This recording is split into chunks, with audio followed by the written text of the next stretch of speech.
Take a network break. I'm Drew Conry-Murray. I'm Jonna Johnson. As the first blushing buds of pumpkin spice lattes and Halloween candy emerge from their long slumber, join us for our weekly take on the IT news worth knowing. We'll be discussing compelling research into hollow core fiber, a Cato acquisition, the quantum internet, HPE and Broadcom financial results, and more. First, a message from our sponsor. Today's episode sponsor is Meter. Meter delivers full-stack networking infrastructure from wired to wireless to cellular in a single integrated solution that scales from branch offices, warehouses, and large campuses to data centers. Go to meter.com/networkbreak if you want to book a demo now. That's meter.com/networkbreak to book a demo. And by the way, if you like this podcast, we've got a whole bunch of others over on packetpushers.net. Day 2 DevOps, heavy networking, IPv6 buzz, network automation nerds, packet protector, and more. It's tech analysis and compelling conversations about infrastructure, cloud, professional development. Find it all at packetpushers.net. All right, Jonna, let's hit the red alerts. Okay, so first and foremost, there's an AnyShare Service Agent API with an unauthenticated RCE vulnerability. What a surprise. These seem awfully familiar, right? Yep. In the week ending September 4th, 1,042 CVEs were created, 1,842 updated. Of these, 289 were critical, meaning they scored 9 or more on their CVSS, and 20 scored a perfect 10 out of 10, which is not a good thing, unlike in gymnastics. The red alert this week goes to the AnyShare Service Agent API as detailed in CVE 2025-31460. There is a vulnerability in the Start Service API function, which accepts user input without authentication and without sanitizing the input. As a result, the attacker can use an HTTP post command to send shell scripts and execute arbitrary commands. Oh, yay. This vulnerability affects all builds prior to August 2025. So if you have a build that predates August 2025, you need to update it. The details are in the show notes. We also have an encore. Exploits have been seen in the wild on that one, so. Yes, they have. And speaking of exploits in the wild, FreePBX 0-day is being actively exploited. Tracked as CVE 2025-57819. There's an actively exploited 0-day vulnerability in FreePBX, a widely used open source GUI for the open source Asterisk PBX platform.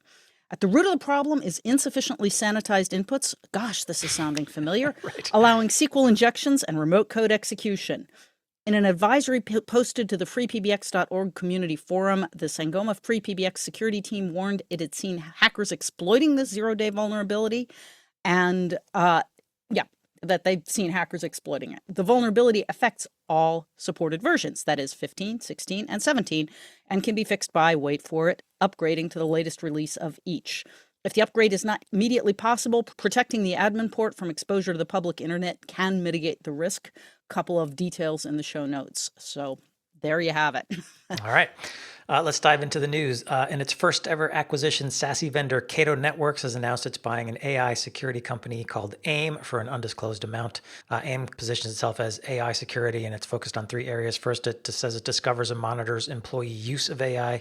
Second, it offers what it calls an AI firewall to protect internal AI apps and agents against runtime attacks. And third, it aims to provide AI security posture management in the development cycle, so as you're doing model training or building custom agents. And as part of this piece, it's offering tools to insert into the development lifecycle to detect and fix security and data management problems before they get released into production. Jonna, any thoughts about this? This is Cato's first acquisition. Does it make sense? Oh, it absolutely makes sense. Cato says also the question is, what are they planning to do with AIM? And they say they're planning to integrate AIM's tools into its existing suite of security functionality available to users of its SASE, which makes sense, as well as to continue to sell it as a standalone solution. That's going to be a little bit of an engineering trick because you've got multiple different code bases to port. But if they can pull it off, I think it's a great move. Yeah, I do think it's a sensible addition. We're seeing as AI takes off, organizations are just struggling to get basic visibility around who's using it, where, and how. There's issues around data leaks. There's issues around prompt injection and other threats. We're also, I think, opening ourselves up for a whole new surface area risk around AI authorization and access controls for AI agents. So smart space for Cato to get into. I completely agree. And in some cutting-edge networking news, Microsoft-backed researchers have demonstrated a hollow core fiber breakthrough. This is actually really cool. It is cool. So if you recall, a couple years ago, back in 2022, Microsoft brought a fiber optics R&D team when it required luminosity. And that team has published a paper in Nature claiming to have achieved a huge reduction in signal loss in hollow core optical fibers, HCF.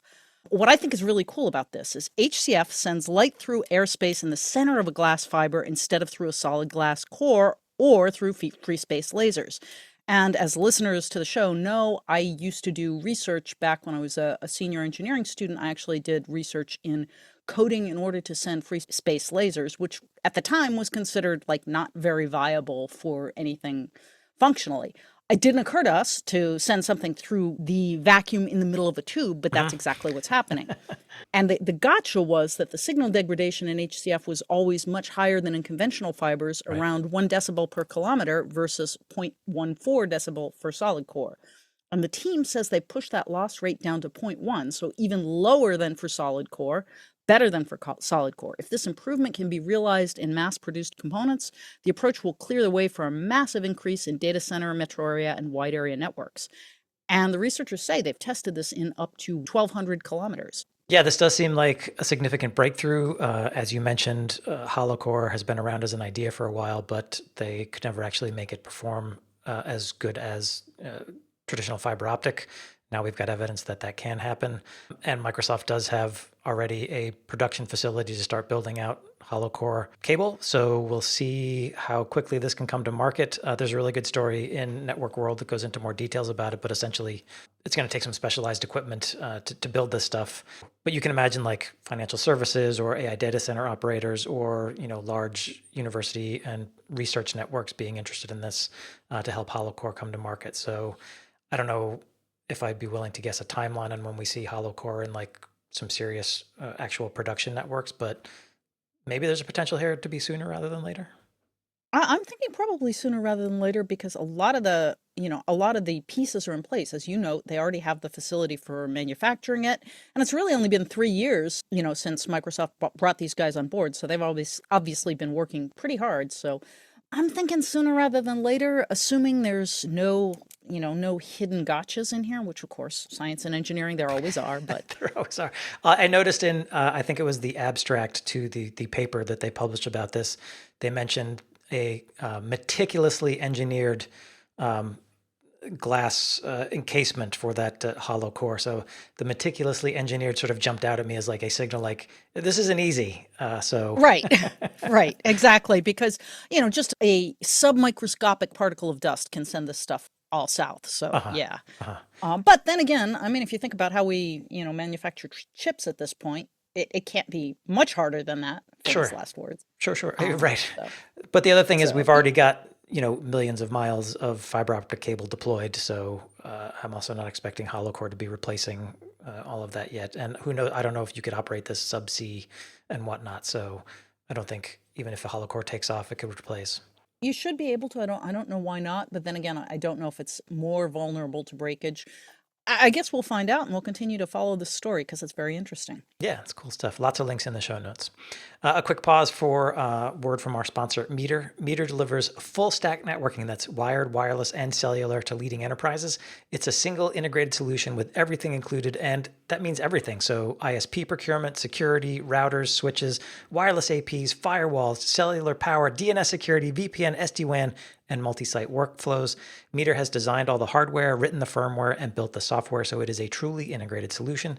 And alongside their partners, Meter designs, deploys, and manages everything required at your site or sites so that you get performant, reliable, and secure connectivity. If you're ready for fast, secure, and scalable connectivity without the complexity of managing multiple providers or tools, it's time to check out Meter. Go to meter.com/networkbreak and you can book a demo now. That's meter.com/networkbreak, and networkbreak is all one word, to book that demo. And we thank Meter for being a sponsor. Back to the news, we'll turn to the wireless LAN market. The analyst firm Del Oro Group says global WLAN revenues are up 16% this time versus last year, driven in part by Wi-Fi 7. The press release didn't actually say what those revenue numbers are, but this statement from Del Oro's research director, Sean Morgan, caught my eye. She wrote, Cisco has kept its average Wi-Fi 7 AP price significantly below the price of Wi-Fi 6E when it was first introduced. She anticipates that helps spur a broader Wi-Fi 7 adoption. I'm being a little cheeky here, but I never expected to see Cisco and lower prices in the same sentence. I don't know if that's because Wi-Fi 7 came kind of quickly on the heels of 6E, and so Cisco figured maybe they couldn't demand maximum price for that, or they saw an opportunity with HP and Juniper sort of being tied up in their acquisition to get more of their product into customers' hands or something else. I don't know. Thoughts, Jonna? My main thought on that is with Cisco, it's not about the prices, it's about the margins. So they must have figured out some way to reduce their production costs so that they could keep their margin and drop their prices. Because yes, Cisco is never going to take a hit on its margin. It just doesn't. So Right. one way or another. So they'll get you, yes. One other highlight from the release, the vendors Ubiquiti and CommScope had WLAN revenue growth of 70% versus last year. So an impressive pickup. I do see in sort of the channels I inhabit, particularly Packet Pushers community Slack, a lot of love for Ubiquiti in particular. So if you're looking for options, maybe something to take a look at. Interesting. And that's definitely a good sign. All right. Well, we finally have the ruling on the Google monopoly, and it's either really bad or really good, depending on your perspective, I guess. Last Tuesday, Google was told it would need to share search data with competitors, and on Wednesday, it was told it would need to pay a big or not so big, depending on how you look at it, fine for mismanagement of consent and cookies. So on Tuesday, the U.S. Department of Justice announced that, among other things, the judge in its antitrust proceedings against Google that's Judge Amit Mehta, ordered Google to make certain search index and user interaction data available to rivals and potential rivals. I wonder how they figure out who a potential rival is. And to offer search and search tech ad syndication services to enable rivals and potential rivals to compete. The biggie here is that the judge did not say Google has to sell off Chrome. Poor Perplexity, because as you know, they were planning to buy Chrome for more than the market value of the entire company, but okay. So essentially, Google has to deliver search information to unnamed rivals and potential rivals, but it doesn't have to divest. So whether you think this is a big deal or not really comes down to how seriously you anticipate these provisions needing to be enforced and how the courts will interpret potential rivals. Right. To me, I think this is kind of a great big nothing because essentially the onus is now on the rival or potential rival to A, prove that they're rivaling Google or potentially rival Google, and B, prove that Google has done dirty by them, which means, if Google doesn't do as asked, somebody has to sue them, and the chances of that happening are slim to none, or at least the chances of that happening successfully are slim to none because it's just annoying, expensive, and tedious. So my view is this is kind of a big nothing. Divestiture was the scary bit. Yeah, considering what they were potentially up against, having to divest Chrome or Android or some other breaking up of the company, Exactly. This feels like, I don't know if slap on the wrist is too mild, but it doesn't seem like it's that big a deal. Google released a statement that I think was maybe one paragraph saying, we don't like it, but they didn't really say they were going to make a big stink about it either. So I think they know it could have been worse, and maybe they'll just take it and move on instead of appealing. I don't know. Yeah, and similarly on Wednesday, over in the EU, France's National Commission on Informatics and Liberty, CNIL, fined Google 325 million euros for failing to disclose cookie handling policies to Gmail users and displaying advertisers to users without their consent. This stems from investigations conducted in 2022 and 23, which found that roughly 5 in 7 of France's Gmail users were affected. Well, okay, again, I mean, is 325 million euros a lot of money? For me and you, yes. That would be, that's like live on a private island kind of money. For Google, I think it's like a rounding error. So right. Again, I don't see Google fighting very hard against that one either. They'll just sort of go, pay the fine and keep moving. And I think that's the thing to keep an eye on. Whenever there's a legal finding that goes against you, the question is, are you being forced to actually take action? And in this case, no. Google has to write a check and then, supposedly share information. But how are they going to prove that it has done so or hasn't done so? The onus of proof is not on Google. It's on someone else to say, oh, I haven't been shared with properly. And that's an uphill battle. So, yeah. Well, I guess kudos to France's National Commission on Informatics and Liberté for keeping an eye on that. But again, it's going to maybe sting a little bit for Google, but not that big a deal. Yep. Okay, and in more advanced networking news, there is the possibility of maybe a quantum internet. As reported in Science, University of Pennsylvania researchers have transmitted quantum signals over internet TCP/IP infrastructure. They tested their approach on Verizon's campus fiber optic network and found that they could maintain fidelities above 97%, showing that this approach could overcome the noise and instability that usually destroys quantum signals outside the lab.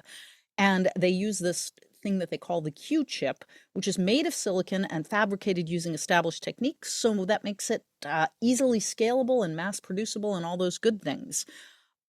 So this whole approach, they claim, could pave the way for a future quantum internet, which in their press release, they say, maybe one day as transformative as the dawn of the online era, whatever that means. But it's certainly interesting and positive. I think my big takeaway on this is people betting against quantum communications and quantum computing are probably riding for a fall because there's just so much work getting done on lots of different ways to do it. So I think this is interesting and provocative. Definitely check out the paper to see a bit more about that.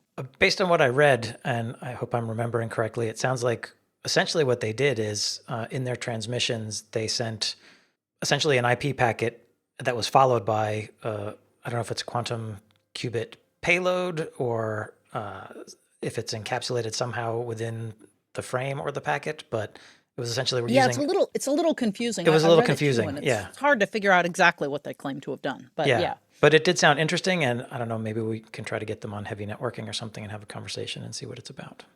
I think that's a great idea because, and actually it'd be fun getting the hollow core fiber folks too, and just do a couple sessions on like advanced networking. Because that's the other fun thing about these two announcements for today is people forget that every now and then people think, oh, networking is kind of done. It's never going to get any better. It's just going to incrementally improve. Mm-hmm. And yet you're seeing foundational breakthroughs just in this, in this show alone. There's two really significant ones that actually could even be combined, which is another fun thought.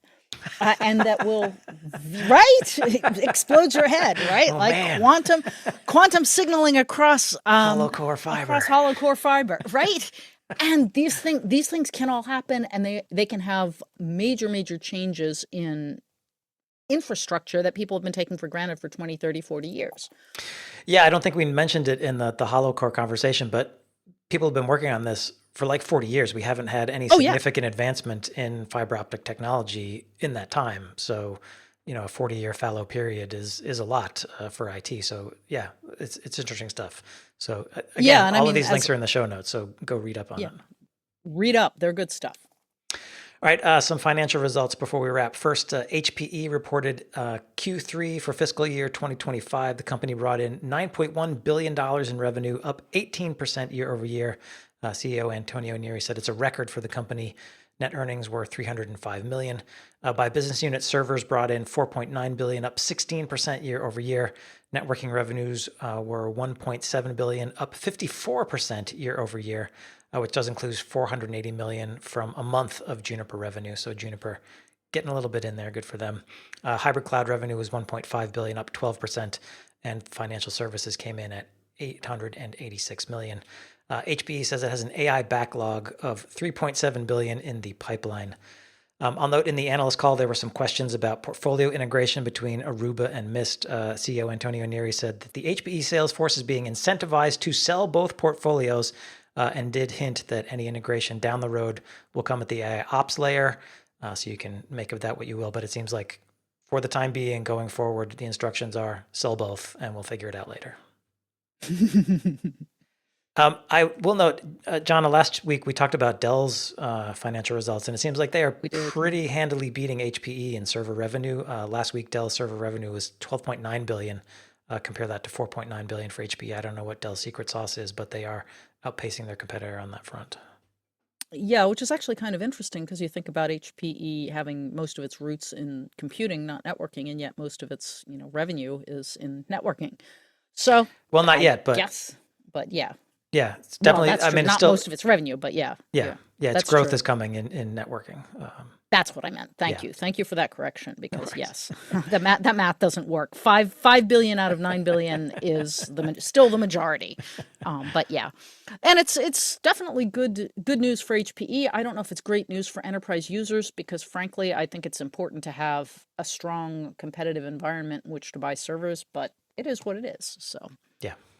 And Broadcom also released results for Q3 2025. Revenues were just a hair under $16 billion for the quarter, up 22% versus last year with net income of $4.1 billion. By business unit, semiconductors brought in $9.1 billion, up 26%, and infrastructure software, which includes VMware, brought in $6.7 billion, up 17%. The big news coming out of Broadcom is that it has inked a $10 billion deal to build a custom AI chip for an unnamed customer. Reuters says industry analysts point to OpenAI as that customer, but it hasn't been confirmed as of our recording time. And the goal of the deal is to help this customer reduce their reliance on NVIDIA. I guess take a 900-pound gorilla down to an 800-pound gorilla, but more diversity in the environment, I think, is a good thing. Yeah, although I certainly, if I were reading this and I were a VMware customer, I'd be peeved because that, 6.7 billion is really comes from usurious licensing fees. And I don't know, I personally would want to be giving my money almost anywhere but VMware. But they've got their base locked in and they're turning the screws, and so be it. That's capitalism at its best or worst, depending on your perspective. Yeah, I will note that the strategy is working, and Hock-Tan even called out VMware in like his opening paragraph that comes with the statement alongside AI. So when they're throwing in something next to AI, that it's making money for them. Yeah. So yeah, we're raping and pillaging, and it works great for us. Yeah, right. well, okay, but not for the customers. But. Yes, and it seems like the pillaging is going to continue. So don't anticipate yes, any changes. what is it? The pillaging will continue until morale improves. So last week we had talked about NVIDIA's financial results, and they had their next quarter's projection, which one analyst called tepid, which led me to speculate maybe we're starting to see some cracks in the foundations of this huge AI infrastructure spending boom. This latest announcement seems to be, at least for the market, maybe papering over any cracks that might have been emerging. I can't tell if infrastructure spending is going to slow down at any time. It does seem like there are entities out there who are happy to shovel money into the space until either we get AGI or the whole thing just comes tumbling down. Well, and I just want to weigh in on that. I would reiterate that anyone who believes that just throwing more money at LLMs gets you AGI is sadly deluded. There are a number of research papers that are out. We haven't really covered a lot of them on Network Break, but essentially, there is no clear path from what we call AI, which is really LLMs, to AGI. That's a fallacy that's being pushed by folks like Sam Altman. And there are logical reasons why it will never make it there. I'm not saying AGI won't ever occur, because it probably will. But the idea that you just shovel more money at LLMs and arrive at AGI is basically an underwear gnomes argument. Sorry, what is underwear gnomes? I'm not familiar with that phrase. Yes. Well, if you'd been watching South Park back during the internet boom, they met the underwear gnomes whose business model was step 1, steal underwear. Step 2, step 3, profit. And everybody goes, yeah, but what's the step 2? It's a very funny clip on YouTube. Go look it up. But in any event, it's sort of like there's that missing step 2 of, hey, we don't actually have any ability to create real intelligence. All we've got is, autocomplete on steroids. But somehow, if you give us more money and we make more,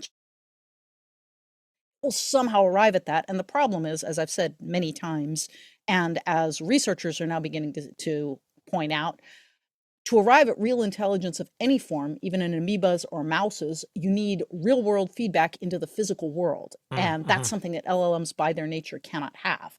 So, there are ways to combine LLMs with other things to create AGI downstream. But the idea of just sort of throwing money at them and suddenly the end result being, sentience is an underwear gnomes argument. Well, I will note that many a fine startup has been launched using the underwear gnome strategy. So I'm with you on this one. They get launched. They get launched. Right. They don't go anywhere. Make it past that. Yes. Yeah. Yes, some do. Yeah. Some don't. I have to admit, though, it still rings as one of the most trenchant observations on technology hype that I've ever seen. Well, I learned something new today. Hopefully you did too. Jana, if folks want to get more from you, where can they go?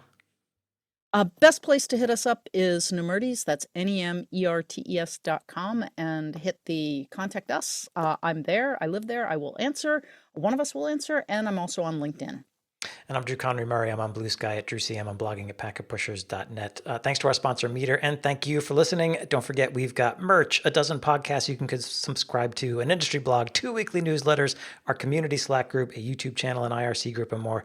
Find it all at packetpushers.net. All free, no login required. We'll see you next week.